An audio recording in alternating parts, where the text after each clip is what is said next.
What is going on, everybody? Today we're going to be doing an in-depth review of this awesome fridge.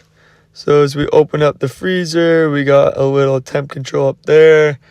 Right now, nothing in the freezer, but the fridge we got nice and loaded.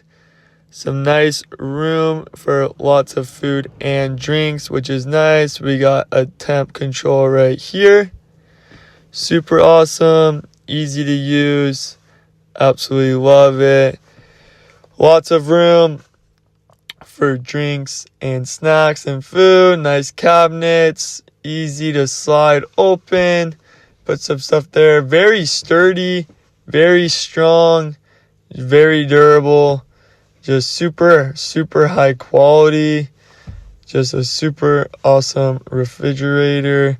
Slides back open and closes really nice. Got nice grips right here to open it up. Light turns on right away. Just a super awesome high quality refrigerator.